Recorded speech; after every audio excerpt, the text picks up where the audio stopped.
تھوڑا سا چند قدم آگے گئے تو ان میں سے ایک شخص بولا، کہنے لگا سردار اب سیانے لوگ ہیں، سمجھدار ہے. اس شخص کا نام پوچھا آپ نے، قبیلہ پوچھا ہے، ایڈریس کا پتہ ہے کہاں رہتا ہے، اتنا قیمتی اونٹ دے دیا. تو سردار بھی کہنے لگا، سارے کہنے لگے یار ان کی باتوں میں اتنی لذت تھی، ان کے گفتار و رفتار اتنی بھاوکار تھی، مزیدار تھی کہ ہوش ہی کوئی نہیں رہا. بھئی ہم پرانے تاجر ہیں، کبھی اس طرح کا سودا کیا ہی نہیں جس طرح کا آج ہو گیا. اوہو واقعی کچھ نہیں یاد رہا، کوئی سمجھ نہیں آئی. وہ ابھی نظر آ رہے ایک آدمی، دوڑ کے جاؤ، دوڑ کے اور جا کر کے نا ان سے کہو، بڑی جائز بات ہے، وہ ناراض بھی نہیں ہوں گے. ان سے ایک شخص کہو کہ بھئی اونٹ لے جاؤ، پیسے لے آنا اور اپنا مال لے جانا، دوڑ کے جاؤ. ایک شخص دوڑنے لگا تو سردار کی بیوی خیمے کے اندر تھی، پردے کے پیچھے سے بولی، کہنے لگی خبردار کوئی پیچھے نہ جائے، اگر پیسے مل گئے تو ٹھیک ہے، نہ ملے تو میں دے دوں گی، کوئی پیچھے نہ، کوئی نہ جائے پیچھے. سردار کہنے لگا تو جانتی ہے؟ کہنے لگی نہیں. کہا گارنٹی کیوں دے رہی ہے؟ تو کہنے لگی تم نے ان کا چہرہ نہیں دیکھا، تم تو سودے کر رہے تھے، میں پردے کے پیچھے سے دیکھ رہی تھی. پیر مہر علی شاہ صاحب کو کسی نے کہا تھا نبی پاک کا حلیہ بیان کرے، بتائے حضور کے کان مبارک کیسے تھے، آنکھیں کیسی تھی، ناک مبارک کیسی تھی، بینی مبارک کیسی تھی. تو پیر مہر علی شاہ صاحب کہنے لگے کوئی مثل نہیں ڈھولن دی. کہنے لگے مجھ سے نہیں بیان ہوتا حضور کا حلیہ، کوئی مثل نہیں ڈھولن دی. تو چپ کر مہر علی، ایتھے جا نہیں بولن دی، بس کر، تو بیان کر سکتا ہے اتنی طاقت. اعلیٰ حضرت نے کہا لم یاتی نذیر کفی ناظر مثلے تو نشد، پیدا جانا. کہ حضور مثال تو تب آپ کی بنے گی نا، کوئی آپ کی طرح کا پیدا تو ہوگا تبھی مثال بنے گی، تو جب ہوا ہی نہیں وہ مثال کیسے بنے گی؟ کہنے لگی کوئی نہ جائے، نہ پیسے آئے تو میں دے دوں گی، میں تو پردے کے پیچھے سے دیکھ رہی تھی، ان کے چہرے کا وقار دیکھا، ان کی آنکھوں کی روشنی دیکھی، ان کے لفظوں کا حسن دیکھا. تم 50 باتیں کرتے تھے، وہ ایک جواب دیتے تھے اور گنے چنے لفظ بولتے تھے. ان کی سادگی کا وقار دیکھا. جانے دو، نہ پیسے آئے تو میں دوں گی. کہتے حضور گئے، تھوڑی دیر کے بعد ایک کالے رنگ کا حبشی غلام آیا، پیسے بھی پکڑے اور اپنی چادر میں نا کھجورے باندھ کے تو پیچھے ڈالی ہوئی. اور دیہاتی لوگ پیچھے نہیں ڈال لیتے، کھجورے ڈال کے پیچھے. کہتے وہ آئے اور ان کے آنے کا انداز بھی بڑا نرالا تھا. کہتے وہ جھومتے جھومتے اللہ کا ذکر کرتے، اللہ الصمد کرتے پہنچ گئے اور آگے کہنے لگے تم سے میرے نبی نے اونٹ خریدا؟ تم سے؟ کہا ہم سے خریدا ہے. کہنے لگے یہ تمہارے پیسے؟ اور پھر چادر کھول کے صحرا پہ بچھا دی. کہنے لگے یہ تمہارے پیسے اور کھجورے کھاؤ، میرے نبی نے تحفہ بھیجا ہے، کھاؤ حضور نے تحفہ بھیجا ہے. تو وہ سردار کی بیوی اونٹ ہٹا کے کہنے لگی اور کالے رنگ کے حبشی غلام انہیں کھجورے کھلا اور مجھے اس عزت والی ماں کا نام بتا جس کے گھر میں ایسا لال پیدا ہوا.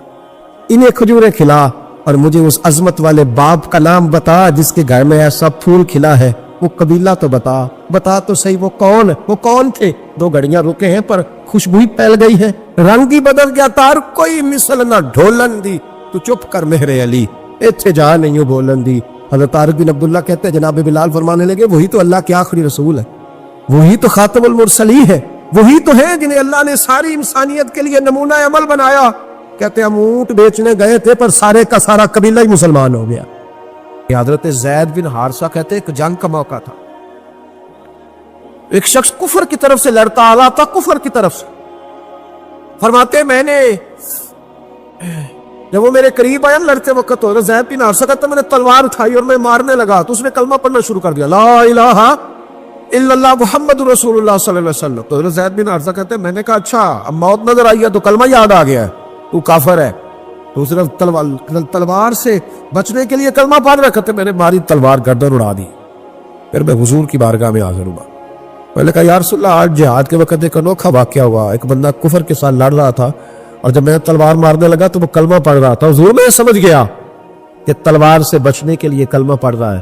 حضرت زید بن حارثہ کہتے ہیں حضور کی آنکھیں غصے سے سرخ ہو گئی. نبی کریم فرمانے لگے تو نے دل پھاڑ کے دیکھا تھا کہ وہ تلوار سے ڈر کے کلمہ پڑھ رہا ہے؟ جب وہ پڑھ رہا تھا کلمہ تو پھر تو کس طرح کا مجاہد ہے جس نے کلمہ پڑھنے والے کی گردن اڑا دی؟ وہ پڑھ رہا تھا کلمہ تو تجھے قبول کرنا چاہیے. میرے بھائی یہ بڑا محتاط معاملہ ہے، لیکن مسئلہ یہ ہے کہ یہ کچھ دنوں تک یہ باتیں رہتی ہیں، پھر آہستہ آہستہ میری آنکھوں سے بھی رخصت ہو جائے، آپ کی نظروں سے بھی رخصت ہو جائے گی. لیکن وہ 2 بیٹیاں ساری زندگی نہیں بھلا سکتی، ان کے لیے تھوڑا سا مشکل ہے. ان پر جو طوفان تیزی سے گزرا ہے نا، گزرا تو چند منٹوں میں ہے لیکن صدیوں تک اس کی گونج رہے گی، صدیوں تک. اللہ تبارک و تعالیٰ کوئی فضل کر دے. اب تو ہم دعا والی جگہ پہ آ گئے ہیں، چونکہ میری قوم تو انویسٹر ہے نا، ان سب کی میری قوم انویسٹر ہے، وہ انویسٹ کرتی ہے ان لوگوں کو، ان کو لاتی ہے، بناتی ہے، خرچے کرتی ہے، پوسٹر چھاپتی ہے، شرم نہیں آتی، حیا نہیں آتی، ایسے لوگوں کو لاتی ہے، اور پھر کیا مطلب بات کی جائے۔ اور میں نے اس وقت بھی کہا تھا اور پھر کہتا ہوں اور ببانگے دوہل کہتا ہوں کہ نمبر پلیٹیں بدلنے سے گاڑیاں ٹھیک نہیں ہوتی، نمبر پلیٹیں بدلنے سے گاڑیاں ٹھیک نہیں ہوتی، گاڑی کا انجن بدلنے سے پھر ہی اس کا دھواں ختم ہوتا، نمبر پلیٹ بدل کے چہرے وہی، باتیں وہی، کام وہی، یہ کس طرح صحیح ہو سکتا ہے؟ یہ تو نظام اس وقت ٹھیک ہو جائے جب اندر سے بولیے انجن بدلے جائے، تب یہ معاملات صحیح ہوں گے۔ بس دعا کرو جمعے والے دن اللہ اپنی خاص رحمت فرمائے۔ بہرحال عام دام برسر مطلب حضرت ابو بردہ رضی اللہ تعالیٰ عنہ حاضر خدمت ہوئے، عرض کیا یا رسول اللہ صلی اللہ تعالیٰ علیہ وسلم، حضور کوئی کام بتائے مجھے، میں کروں تو میری دنیا بھی بن جائے آخرت بھی بن جائے، کوئی کام بتائے، کوئی حکم۔ آپ فرماتے میری جیب میں پیسے بھی تھے، حضور کہتے تو میں کنواں بھی کھدوا دیتا، سرکار فرماتے تو میں کسی مسجد کی جگہ میں بھی وسعت بھی کر دیتا، کوئی حکم بتائے تو کہتے حضور نے عجیب حکم بتایا، فرمایا ایذل اذا عن طریق المسلمین، فرمایا ابو بردہ اگر تو نے نفع والا کام کرنا ہے نا جس سے تیری دنیا بھی بنے اور آخرت بھی بنے، تو فرمایا جب تو رستے میں چل رہا ہو نا تو جو چیزیں کسی کو تکلیف دینے والی ہو وہ رستے سے اٹھاتا جایا کر، وہ چیزیں رستے سے، مشکل کام ہے، خاصا مشکل ہے نا جی، رستے سے چیزیں اٹھاتے جایا کر، یہ وہ کام ہے جس سے تیری دنیا بھی بنے گی اور تیری آخرت بھی بنے، تجھے نفع ملے گا، تکلیف دینے والی چیزیں رستے سے اٹھا۔ حضرت خواجہ نظام الدین محبوب الہی رحمۃ اللہ علیہ کا ایک مرید آیا، کہنے لگا حضور لوگ بڑا تنگ کرتے، اب میں بھی تنگ ہی کروں گا، ہمارا دعویٰ ہے نا کہ میں اچھے کے ساتھ اچھا ہوں اور برے کے ساتھ، یہ کوئی کمال کی بات ہے، برے کے ساتھ تو سارے برے ہوتے، اچھے کے ساتھ تو سارے ہی، کمال تو یہ ہے کہ میں اچھے کے ساتھ بھی اچھا ہوں اور برے کے ساتھ بھی اچھا ہوں، یہ کمال ہے، یہ کہے گا کمال ہے کہ جس طرح کا وہ اس طرح کا، یہ کوئی کمال نہیں۔ میرے بھائی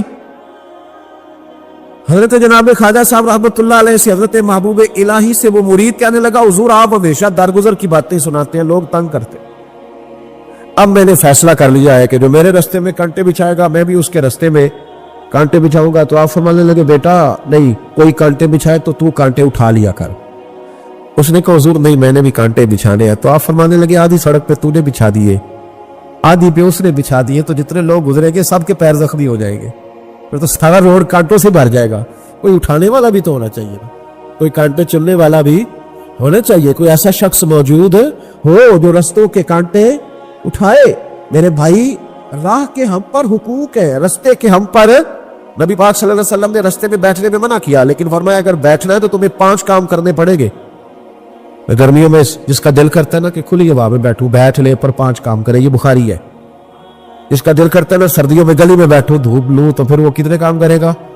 بولیے یا رسول اللہ صلی اللہ تعالیٰ علیہ وسلم کیا کیا کرے تو رستے میں بیٹھنے کی اجازت ہے؟ تو نبی پاک صلی اللہ علیہ وسلم نے فرمایا رستے کا حق ادا کرو، 5 کام کرو۔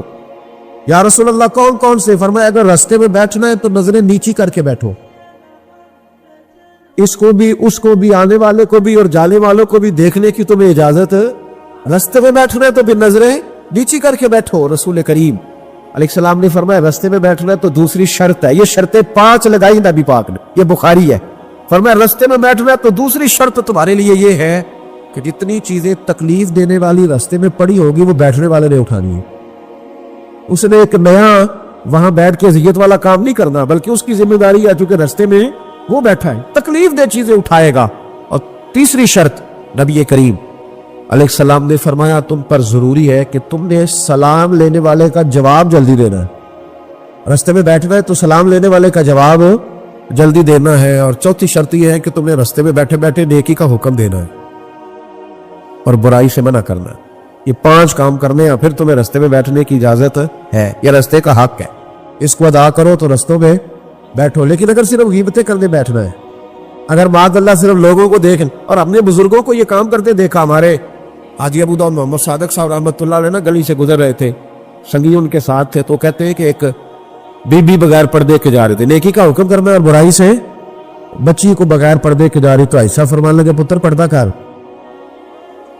بچی کسی امیر گھر کی تھی، کچھ پڑھی لکھی بھی تھی، غصہ کر گئی، پتر پردہ کار اس طرح منہ کیا پتر پردہ کار مسلمانوں دی تھی پردہ کر دیا نے وہ کہندی بابا جا اپنا کام کر.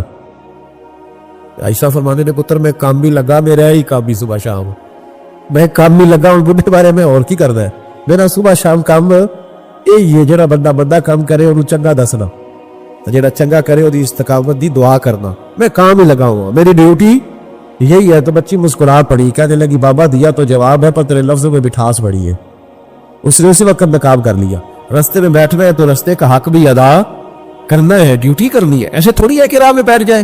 ابو داؤد شریف میں حدیث ہے نبی پاک علیہ السلام کے صحابی حضرت سہل بن معاذ رضی اللہ تعالیٰ حضرت سہل بن معاذ رضی اللہ تعالیٰ عنہ کہتے ہیں حضور کے ساتھ ایک جہاد پہ گئے. مجاہدین کے ساتھ سامان ہوتا ہے سامان سفر.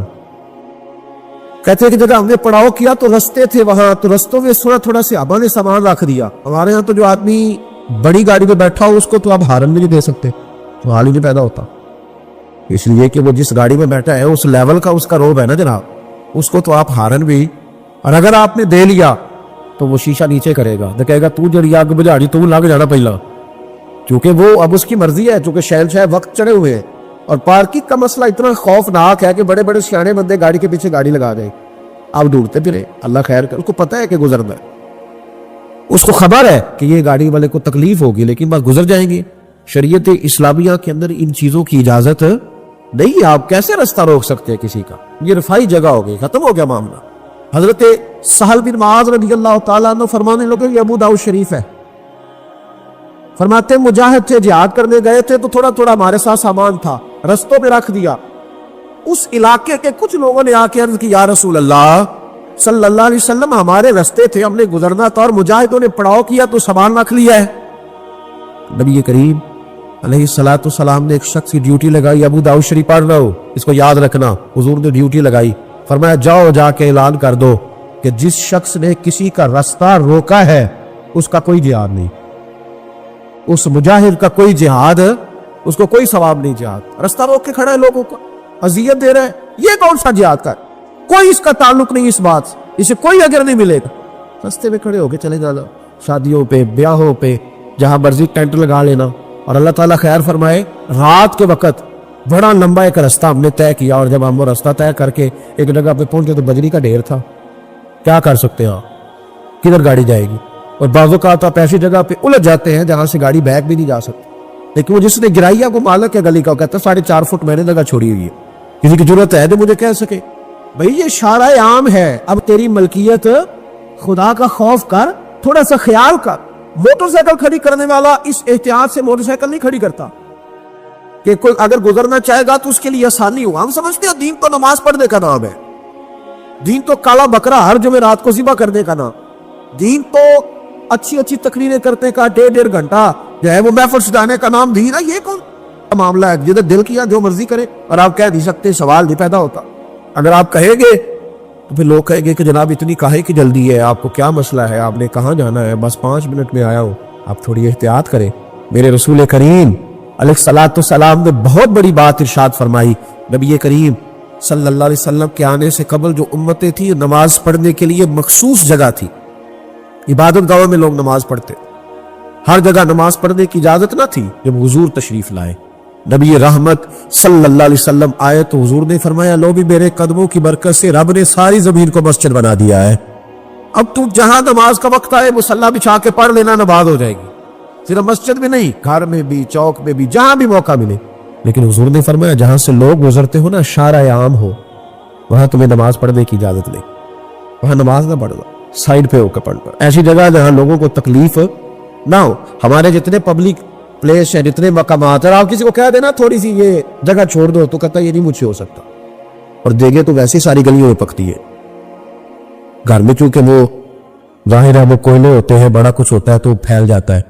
آپ کہہ سکتے ہیں کسی کو کہ دیکھ اندر پکاؤ ہے طاقت جی تو جنائی ہوئے سیاڑا تو منی بھی ایک نال ڈال لینا ہے پھر تو کام بھی موقع نا تو وہ اب اس نے چاول بھی اسی میں بھگونے ہیں سارے کام بھی چونکہ گلی ہے اور 4.5 فٹ ہم نے بھی چوڑی ہے تو جی کچھ 6.5 فٹ چھڑ لے تو پھر تو مشکل لگن دے تھے پھر تو کام ہی ختم ہوا. بھائی دین یہ کہہ رہا ہے کہ تو یہاں نماز ادا نہ کر اس لیے کہ لوگوں نے یہاں سے گزرنا ہے اور تو نے یہی دیگ رکھوا لی اور دیگ دے دی اللہ کے نام پہ، اور سارے مسلمانوں کو لائن میں لگایا ہوا ہے، تکلیف ہو رہی ہے کہ گزر نہیں سک رہا، لیکن چونکہ اللہ کے نام پہ دینی ہے لہذا کسی شخص کی طاقت نہیں کہ وبلا بھی کر سکے، چیزوں کو دیکھے، ان کو غور کرے۔ یہ جس دین کے میں اور آپ ماننے والے ہیں، اس دین میں حسن ہی بڑا ہے، اس میں تو وقار ہی بڑا ہے، اس میں تو پیار ہی بڑا ہے، اس میں تو وہ رعنائی ہے، اس میں تو وہ برکت ہے، اس میں تو وہ قرار ہے کہ انسان کی روح ٹھنڈی ہو جاتی ہے۔ جیسے جیسے الحمدللہ ہم دین پڑھتے جاتے ہیں نا، ہمارا یقین اور مضبوط ہوتا جاتا ہے، ایمان میں اور پختگی آتی ہے، یار اتنا کرم، اتنی عطا، اتنا حسن۔ حضرت ابو سفیان رضی اللہ تعالیٰ عنہ مکے کے سرداروں میں سے اکیلے تھے جو بوڑھے ہو گئے تھے اور مکے میں رہ گئے تھے، بڑے سردار تھے۔ کلمہ بھی انہوں نے فتح مکہ کے بعد پڑھا۔ جناب عمر فاروق کا زمانہ جب آیا تو حضرت عمر گئے مکہ مکرمہ۔ حضرت عمر فاروق رضی اللہ تعالیٰ عنہ جب پہنچے نا دوبارہ اپنے دور میں، تو جا کے مکے والوں سے پوچھا کوئی مسئلہ تو نہیں، تو انہوں نے کہا حضور ایک مسئلہ ہے۔ حضرت ابو سفیان کی حویلی کو جو رستہ جاتا ہے نا، اس رستے میں کچھ جگہوں پہ پانی گزرتا تھا تو انہوں نے بڑے بڑے پتھر رکھ کے نا تو رستہ بنا لیا۔ تو اب ہمارے لیے یہ مشکل بن گیا کہ ہم گزر نہیں سکتے۔ تو حضرت عمر فاروق فرمانے لگے کہ تمہیں انہیں کہنا چاہیے تھا، کہ حضور ڈر لگتا تھا، کہا نہیں۔ فرمایا چلو تمہیں لگتا ہے، مجھے تو نہیں لگتا۔ حضرت ابو سفیان ویسے بھی بڑے تھے، برادری کے بھی بڑے تھے، عمر میں بھی بڑے تھے، پر حضرت عمر پہنچ گئے، دروازے پہ دستک دی، وہ باہر آئے تو کہا جناب یہ روڑے پتھر آپ نے رکھے ہیں رستہ بنانے کے لیے؟ کہاں؟ تو فرمانے لگے کہ باہر آئیے ذرا، اٹھانے بھی آپ نہیں ہے، لوگوں کو تکلیف ہو رہی ہے۔ تو وہ میں ہوتا تو میں تو جھگڑا کرتا، میں ہوتا تو میں تو کہتا کہ میرا 4,500 ووٹ ہے، میرا تو جناب 5-6 ہزار آدمی میرے کہنے پہ ووٹ کاسٹ کرتا ہے، مجھے ہی کہہ دیا تم نے، مجھے ہی کہہ دیا یہ تم نے، اتنی جرت، میرا قبیلہ، میری برادری، میرا یہ میرا وہ، یہ رستہ بڑی داستانیں ہیں نا ہمارے پاس۔ وہ جو جس نے اپنی دکان کے آگے پھٹا رکھا ہوا اس کو آپ کہہ نہیں سکتے کہ تو نے غلط کیا ہے، حالانکہ شارع عام پہ وہ بیٹھا ہے، لیکن آپ منع نہیں کر سکتے، کہہ نہیں سکتے۔ جناب سیدنا عمر فاروق نے کہا حضور آئیے، اٹھانا بھی آپ نے۔ جناب ابو سفیان، کیا بات ہے سیاپا کی۔ حضرت ابو سفیان فرمانے لگے حضرت عمر سے کہ ان لوگوں نے تو مجھے بتایا ہی نہیں، اگر یہ مجھے بتاتے تو آپ کو تکلیف نہ کرنا پڑتی۔ آپ نے فرمایا عمر میں اپنی بالکل توہین نہیں سمجھتا، رکھے میں نے تو اٹھاؤں گا بھی میں، بس ان لوگوں سے کہہ دو کہ مجھے اٹھاتے ہوئے دیکھتے بھی جائیں اور مجھے معاف بھی کرتے جائیں، تاکہ میری جو قیامت کی گواہی ہے وہ میرے حق میں درست ہو جائے۔ میں اٹھاؤں گا، میں تیار ہوں، ابھی اٹھاتا ہوں۔ یہاں جھگڑا ہوتا ہے، فساد ہوتا ہے، دنگا ہوتا ہے، سخت اختلاف ہے ہمیں بہت سارے حکومت کے رویوں سے، لیکن اگر کسی جگہ گورنمنٹ آ کے کہتی ہے کہ یہ جگہ سرکاری ہے، اسے چھوڑ دیا جائے، میرا خیال ہے یہ بات غلط ہے، ہلکا ہلکا بول رہے ہو نہیں، جگہ کس کی ہے؟ سرکار کی جگہ کا مطلب ہے کہ جگہ عوام کی ہے، تو جس نے پکا قبضہ کیا ہوا ہے اس کو اگر کہا جائے کہ اس کو کہتا میں 30 سال سے بیٹھا، یہ کیا ترجمہ ہوا بات کا؟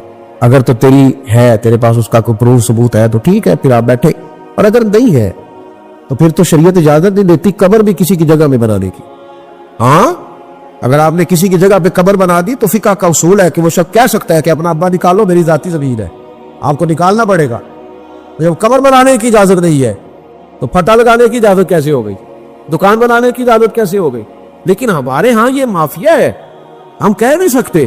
وہ شخص ایک باقاعدہ پلان کرتے ہیں، وہ کہتے ہیں یہ کیسے ہو گیا؟ میں تو مجھے تو زمانہ بیت گیا۔ بھائی زمانہ، وہ ایک صاحب سے میں نے ایک دفعہ کہا کہ آپ کا وضو ٹھیک نہیں ہے، ٹکنے پہ پانی، تو کہنے لگے کہ مجھے 40 سال ہو گئے نماز پڑھتے، میرا وضو ٹھیک نہیں۔ تو میں نے ان سے کہا کہ چاچا جی یہ وضو کا تعلق علم سے ہے، تجربے سے نہیں، کہ تجربہ بڑا ہو گیا تو لہذا میرا کام ٹھیک ہو گیا، اس کا تعلق علم سے ہے، تجربے سے اس کا تعلق ہے۔ آپ ساری عمر کرتے رہے، پر صحیح کریں گے تو پھر ہی صحیح ہوگا نا، سیکھ کے کریں گے تو ٹھیک ہوگا۔ ہم تجربے کی بنیاد پر اور وقت کی بنیاد پر کہتے ہیں میں ٹھیک چل رہا ہوں، ایسا کبھی نہ کریں۔ آؤ نہ دیکھیں کہ وہ توکل کدھر ہے۔ اقبال کہنے لگے سن اے تہذیب حاضر کے گرفتار، غلامی سے بدتر ہے تیری بے یقینی۔ یہ جو تو کچی پکی باتیں کرتا ہے تو غلاموں سے بھی بدتر زندگی گزارنا۔ پکی بات ہو، مضبوط اعصاب ہو، مضبوط بات ہو، اس میں جھول نہ ہو، اس میں کمی نہ ہو، اس کے اندر کوئی ایسا انداز فکر نہ ہو، انسان مضبوط افکار کے ساتھ آگے چلے تو پھر وہ یقین کامل کی دولت کی طرف بڑھتا ہے، پھر اسے مضبوطی نصیب ہوتی ہے۔ لیکن ہمارے ہاں یہ ہوتا ہے کہ بہت کمزور لوگوں کی باتیں ہیں، بڑی کچی باتیں ہیں۔ نبی کریم صلی اللہ تعالی علیہ وسلم فرما رہے ہیں غار ثور میں، آپ کی توجہ ہے میری بات پر، سامنے کھڑے ہیں قریش مکہ، حضور کیا کہتے ہیں؟ لا تحزن، غم نہ کر،